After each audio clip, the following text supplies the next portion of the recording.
Audio Jungle। Hello दोस्तों, नमस्कार। एक और नई वीडियो में आपका स्वागत है। और आज का टॉपिक है साथियों, विश्व भूगोल से संबंधित पृथ्वी पर दिन रात क्यों होते हैं।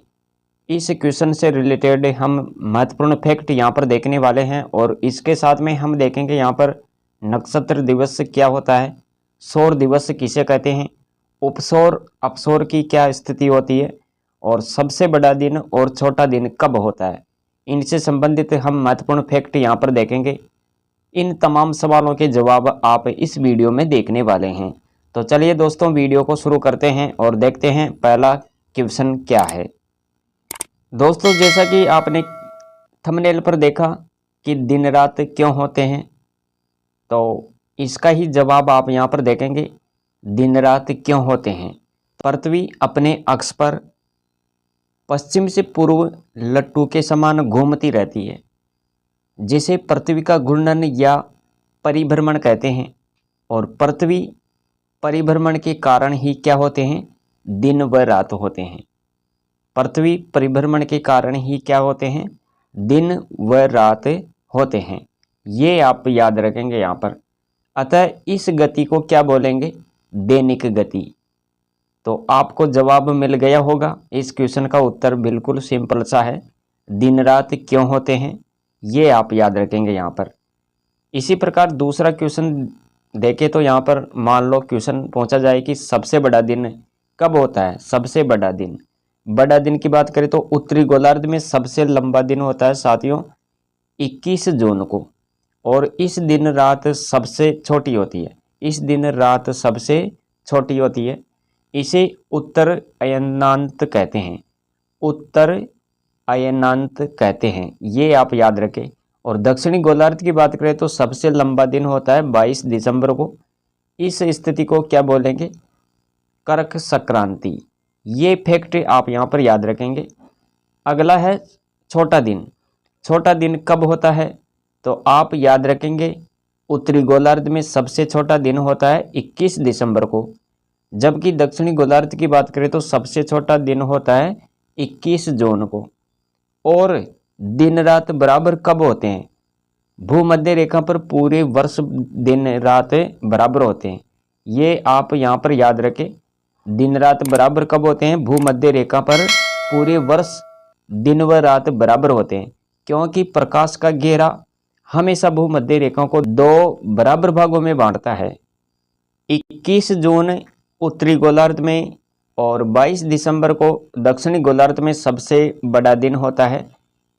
इसके बाद में है नक्षत्र दिवस किसे कहते हैं। नक्षत्र दिवस किसे कहेंगे, तो एक मध्याह्न रेखा के ऊपर किसी निश्चित नक्षत्र के उत्तरोत्तर 2 बार गुजरने के बीच की अवधि को नक्षत्र दिवस कहेंगे। और इसकी अवधि की बात करें तो 23 घंटे 56 मिनट की होती है। इसकी अवधि कितनी होती है, 23 घंटे 56 मिनट। अगला है यहाँ पर सौर दिवस। सौर दिवस किसे कहते हैं, तो इसके बारे में आप क्या याद रखेंगे, जब सूर्य को गतिहीन मानकर पृथ्वी द्वारा उसके परिभ्रमण की गणना दिवसों के रूप में की जाती है, तब सौर दिवस ज्ञात होता है। तो ये सौर दिवस है साथियों। इसके बारे में भी आप ये फैक्ट याद रखेंगे। और इसकी अवधि की बात करें, इसकी अवधि की बात करें तो साथियों आप 24 घंटे याद रखेंगे। यहाँ पर इसकी अवधि पूरे 24 घंटे की होती है। अगला है यहाँ पर उपसौर व अपसौर की स्थिति कब होती है। उपसौर अपसौर की स्थिति की बात करें तो यहाँ पर उपसौर के बारे में देखो, 3 जनवरी याद रखें। यहाँ पर उपसौर की स्थिति होती है 3 जनवरी को। यानी पृथ्वी और सूर्य के बीच की दूरी वर्ष भर एक जैसी नहीं रहती। 3 जनवरी को यह दूरी सूर्य के सबसे नज़दीक होती है। और कितनी होती है, 14.73 करोड़ किलोमीटर। पृथ्वी की इस स्थिति को क्या कहेंगे, उपसौर कहेंगे साथियों। पृथ्वी की यह स्थिति क्या कहलाती है, उपसौर कहलाती है। अपसौर की बात करें तो यहाँ पर अपसौर के बारे में आपको 4 जुलाई याद रखना है। 4 जुलाई को पृथ्वी सूर्य से सबसे अधिक दूर पर होती है। और इस समय सूर्य और पृथ्वी के बीच की दूरी कितनी होती है, 15.1 करोड़ किलोमीटर। अतः पृथ्वी की स्थिति अपसौर कहलाती है। ये पृथ्वी की स्थिति क्या कहलाती है? अपसौर। और अपसौर के समय पृथ्वी के परिभ्रमण की गति कम हो जाती है।